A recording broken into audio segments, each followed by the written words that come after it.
那么这个大陆的网民也批说他是赖着不走，那在台湾就说他抹黑造谣，所以他说我要清白离台，而且他认为说呢，里外不是人啊，里外都受这个压力啊。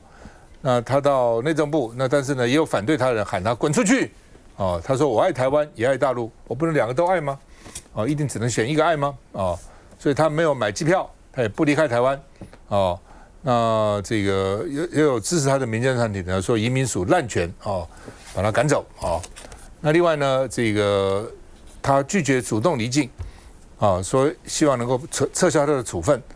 那另外呢，也有民众包围他，反对他的滚回去啊。那另外呢，黑熊学院说中国配偶就是外国人，所以呢，入籍年限呢现在6年改8年，因为原来有人去争取的，说6年应该跟外国人一样改4年。其实外国人是4年，他在台湾3年，每年住满183天就可以申请，申请的时间大概1年，所以讲说4年，4年后就可以拿身份证了啊。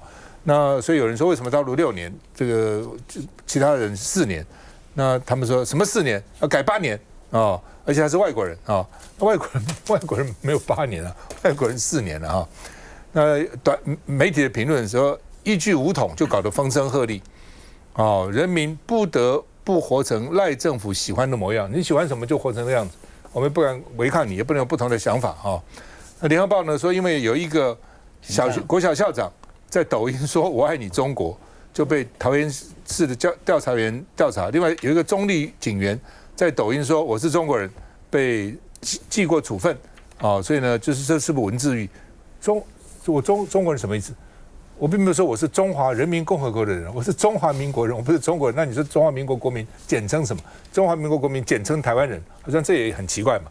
哦，所以都受到处分了。就是说你们就不能讲这个话哦，你只能爱台湾，你爱什么中国？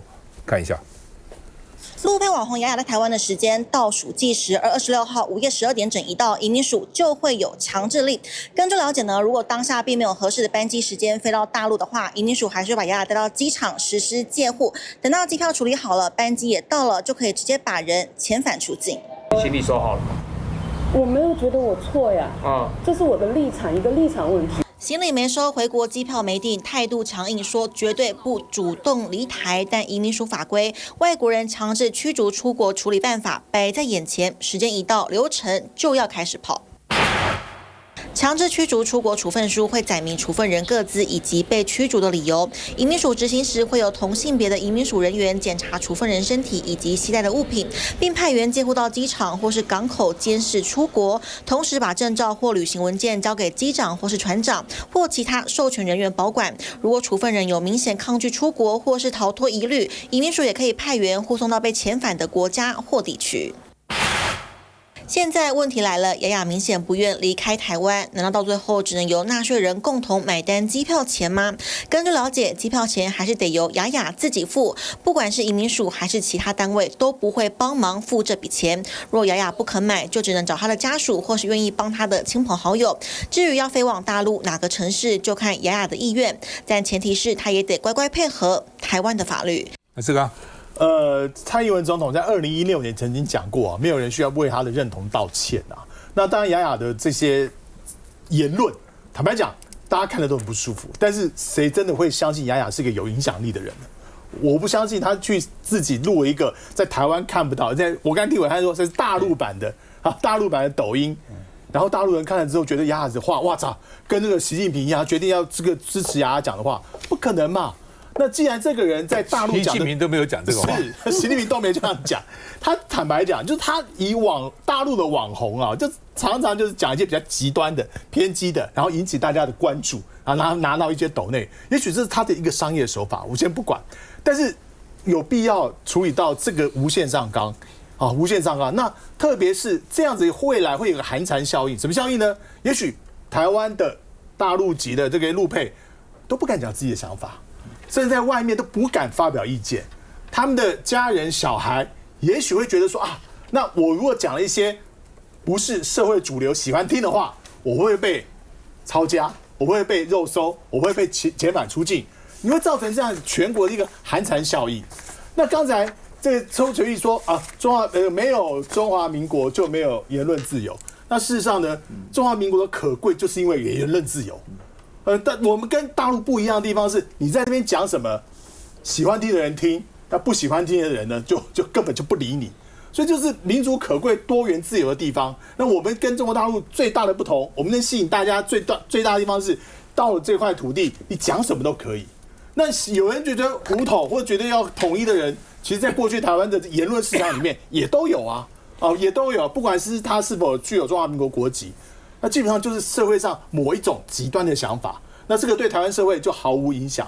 所以你要借由机会杀鸡儆猴，收缩台湾的这个言论环境，收缩台湾的这种对于两岸之间的一种你要在你的自己的框架下去讲的话，那很简单，未来3年，我们台湾基本上就会变成一个言论麦卡锡的地方。包括你有相关于两岸的要和平的，说是我觉得对中国文化有什么特别喜好的，都要特别注意，因为言论警总就在你身边，好吧？这么今天有人要呛他的了哈，再要滚回去，我们看一下。好了，双击掉了，都在说什么？干什么？陆配雅雅25号上午在民间团体陪同下，在内政部前召开记者会。同一时间，反共网红巴炯、闽南郎也到场，跟其他的抗议群众试图靠近，还趁隙冲向记者会，遭警方压制。不能过吗？你干嘛在车上上？干嘛在车上上？为什么不能过？干嘛在车上上？为什么不能过？在什么上车？为什么不能过？远警夹在两派人马中间，生怕发生更大冲突。巴炯过不去，还自带大声公，要雅雅当面辩论。我们是他的支持者雅雅昨天在节目上亲自说中广的、中时的，说要邀请我辩论，我这不就来了？但你们又不让我去。你这样有尊重雅雅的选择自由吗？不止这里场面混乱，陆配雅雅发表谈话的同时，也数度遭抗议民众呛瞎。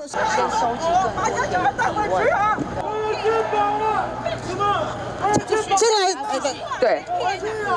还有民众直接进入记者会现场，惊动远警上前关切，场面一度混乱。我让你讲话，你先记者问我。台湾人住在这里，我为什么不能讲话呢？台湾人是上。陆配雅雅向政府讨公道，又引发场边统独大混战。来，宜任。整件事情我觉得非常的悲哀哦，无论是政府采取的行政措施的手段哦，我们常常在讲一件事情，杀鸡焉用牛刀。或者是我们讲不要用大炮去打小鸟。现在发生的问题是什么？你是用核弹去打小鸟，你现在是用杀鸡用关刀。整件事情如果从另外一个层次来看的话，今天雅雅她的身份是陆配，她没有取得中华民国的国籍。她今天在台湾如果触犯了相关的法令，你现在办她到底是根据属地主义还是属人主义？好，同样的道理，台湾的艺人在大陆如果说了一样的言论，现在民党政府也说要办，那到底是根据属地主义还是属人主义？也就是说，现在出现一个问题，只要讲了政府不喜欢的言论，我管你是属地主义还是属人主义，追到南极洲我也要把你抓回来，就是这个道理。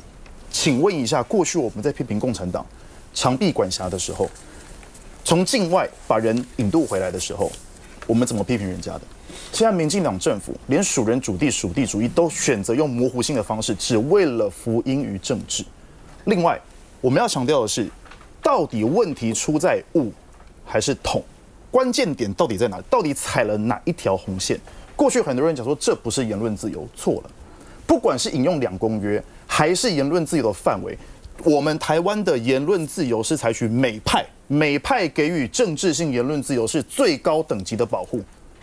今天只要他没有立即实施，并且造成危害，他讲什么就是言论自由。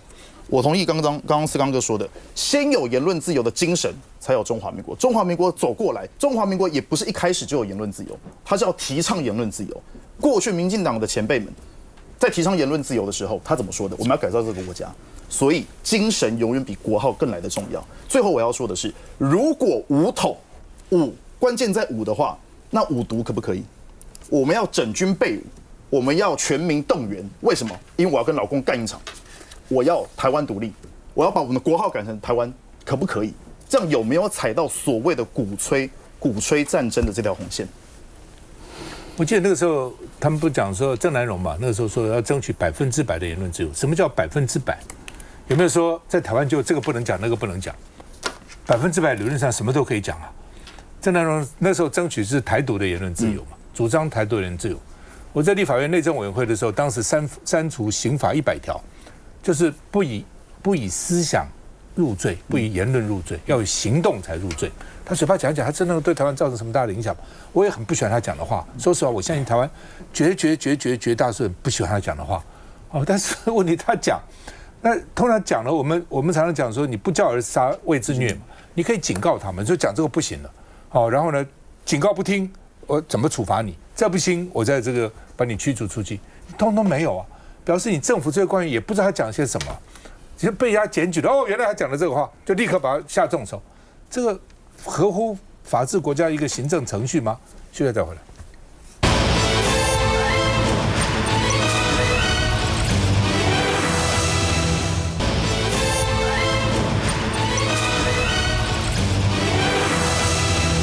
那么现在呢，要打仗了哈，至少要备战哈。原来我们分成民安跟万安，民安就是民间呐，有一些什么消防啊，或者一些处理这个救灾。万安是国防，或者万安以前说警报响啊，空警报响啊，赶快都不能动啊等等。现在要把它并在一起，然后呢要把防卫演练扩大一起来演练复合式灾难的情景。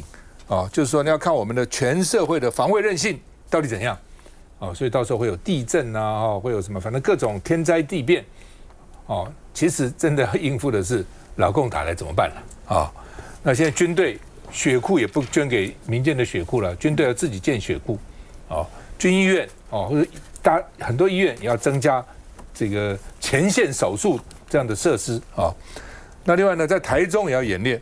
所以有3个区，沙鹿、清水、梧溪，因为它都是海空军的要塞，所以呢有25万人要大规模的避难，所有人都入避难所过去就是车停人疏散就好了嘛，现在不是过去哪有叫你真的到避难所去？现在要到避难所里面去，25万是很大的规模，到避难所里面去万一呢这个劳共空袭打来怎么办？赶快躲到避难所里面去那这个卢秀燕就说你现在是把平时当战时而且呢，到底你现在2/3人都去了这个民防团队，他到底会不会用军事审判他们？万一违规的话，所以你国防要确认呢，他们还是老百姓只是临时被你召集那到时候万一犯了什么错，会不会用军法伺候呢？国防部说他们不是现役军人，所以不受军事审判但是我们平常不是讲说演习视同作战嘛？到底是怎样会不会你现在说不是，到时候还真的给他适用了那张延廷说台湾是没有条件打城镇战的因为呢，张延廷呢以前我们讲的是制空制海反登陆嘛，你登陆还搞什么鬼不能给你登陆嘛，所以制空我要有制空权，制海我要有制海权，怎么让你登陆呢？张延廷是认为说战场应该在福建，战场不要台湾到福建去打，怎么打到台湾来呢？那台湾根本没有打城镇的条件嘛，城镇这么小，2/3是山地，不像乌克兰的土地是我们16倍大，你怎么打城镇战？对不对？到时候一定是满目疮痍，搞得这个大家这个惊慌失措，不能上来打嘛。那黑熊他们就搞一个民防演练，说呢，如果重大的外伤怎么办呢？吃普拿疼，止痛，吃了就好了。让伤口自然复原，也不需要什么外科医生了。我不知道这边这样写所以呢，黑熊学院举办演练，让学过民防课程学员模拟应对出现大量伤患的状况，太多伤患，但没有办法来不及了嘛然后呢，说没有看到绿黄红黑伤检，这个伤要检查，然后分等级了，没有看到这个分等级。移动伤患乱移动也不对所以你不要乱教而且呢，重大的外伤吃普拿疼有意义吗？先止痛吧，先止痛。但是重大外伤吃那个普拿疼也没有用也不能止那这个什么不要，就是你是移花接木这个不是我们说是去年的画面里呢，是在跟医疗人员交接那服用什么药物也被放大攻击。不要把这是网络谣言移花接木等等，那到底有没有吃嘛？那他就说呢，他就说让大家知道哪里会犯错了哦，所以说吃普拿疼是会犯错的，那就是说你是吃普拿疼，而且去年的画面拿到今年来用。另外呢，当重大灾害发生的时候，要扩大替代役的召集。替代役原来8年退役8年才来召集，每年最多1次，而且一般都是1天。以后呢，不是8年了，不管8年、18年、28年，要召集你来就召集你来，1年也不限几次，1次也不限制几天，就是要扩大而且呢，计程车司机还有大厦管理员也要受训那刘世芳说呢，所以呢，这个扩大召集是列入民防人力了，不是要打仗了，把它放到民防。那你放到民防干什么呢？看一下。台中市全民防卫动员准备等三方汇报24号登场，而针对基本战力调查，民防团队可高达182万人。台中市长卢秀燕就指出，这代表全台中市2/3的人口都列入民防团队。但由于赖总统日前宣布恢复军事审判制度，是否适用？卢秀燕要国防部确认以及检讨。对此，国防部最新回应，军事审判是以现役军人犯军事犯罪者始受军事审判，而证实民防团队依法支援勤务是没有纳入作战序列的，因此不属于现役军人，自然不用受到军事审判。CPR 超过3分钟。紧急帮忙 CPR， 黑熊学院的蓝雀行动让学员实地演练应用民防课程，学到了技术。但4个月前影片的这一幕被网友放大检视，给他头部普拿疼，以及给他2条止血带，半小时前来，然后又给他止痛了。有网友在 PTT 发文说，单看影片，学院处理伤患没有减伤卡，也没有用 STAR 减伤分类法，认为搬运伤病患的方式也需要更谨慎，强调当下急救的重点应该是先分级，不是马上给予药物。对此，有医药相关背景的立委陈昭姿也认为，做民防应该多请教专业人员。外伤之下，普拿疼大概没有帮助啦，以现在没有帮助，因为它是最简单、最轻微的止痛，当然都是比较小病症。简单来讲呢，要制造一些特定的情境，然后让大家知道在哪里会犯错，在跟医疗人员交接的时候，说这个人刚刚有服用了什么的药物，结果也被拿来做了一个恶意的攻击。不要再把一些网络上的谣言，应该要先跟学院求证到底发生了什么事情，而不是一味的造谣。阿胜，这大医生怎么看？这个作战有受伤怎么办？这个要从何说起呢？我觉得我一直都假定老共不会登陆，因为老共登陆你把民防的部分做得再怎么强大的韧性都没有用。今天如果我是沈伯洋、同中，有这样的一笔钱，我可以申请来搞这些东西，我敬谢不明。这极好谈，但是拍做没完没了的。你想老共什么时候要来登陆，什么时候要打我们？这个真的，一拖进去就10当20当30当50当这为了的代志那我们台湾实在是经不起有这么大的一部分的人力要拖进去，在这个民防体系的里头，这美崩起来。那你一讲到普拿疼，我跟你讲，所有的外伤没有人吃普拿疼的，头痛才吃嘛？不是，因为严重的外伤。其实痛不是重要部分你看，这是流血啦，这个的那个痛已经被忽略了。那如果是痛到很不能忍受的话，你看在那个野战部队就是打针打吗啡打很快速的，就让你忘掉了这个痛，哪有吃普拿疼的？这个根本就是笑话。但是老公真的会来我真的觉得张燕飞讲的是对的。真的是不堪设想台湾的这个一定是有人要我们交代，那这个有人，我觉得是美国人美国人说你们是第一线我们在后方他们打过来你们这样这个邋邋遢遢的，一点都不紧张这个怎么交代？所以我们就要卖力的演给老美看。但这个演我其实心有戚戚，我真的不太愿意骂他们。你看我今天骂的有气没力。没有雄心，不是，这跟雄心无关。这个真的是我来做好了，我也做不来。要我做得好，更是没有办法。这个就是我为什么我还每天活得快快乐乐，还在这里觉得台湾未来很有希望，就是这样的打，需要动员全体台湾民间的力量的这种打法。我认为，在我们的可见的未来是不会发生的。这个一发生的话还得了你晓得你家附近有什么地方你可以躲吗？我跟你讲，到处墙壁上都有贴啊，这要躲这里，要躲那里，大家心里有一个观念吗？有一个 idea 吗？这莫名其妙，这个我觉得我们台湾真的是朝野，好好的大家来开个会议，大家坦白互相交心，就说真的要打吗？啊，这打的决定权也不是我们了，是老共啊！我已经讲过好几次了，老共为他自己的私利、的自私自利，不会打我们，真的不会打我们，打了我们就惨了，这些都没有用啊。我也认为理论上他不会打，因为打对他没有好处嘛，真的没有好处啊，对不对？他搞了一堆，付出一堆代价，国际也可能会制裁他，打你干什么？感情也打坏了，对不对？就你不要去。超没有两个，不要去捅他嘛！你讲那些话，赖清德讲话我们不知道吗？我们都知道啊，但是我们不讲啊，他要把它讲啊。你讲了干什么呢？有什么好处？对两岸和平有好处吗？没有，只是增加他自己的政治利益而已嘛。送就送，只要在这时候要暂停两岸和平啊，不要打仗，都是投降主义，都是失败主义，对不对？我们但勇敢的台湾人，下面都不惊，对不对？我怕什么？老公来打，怕最后一兵一卒，一根扫把要打，就是这样嘛。所以。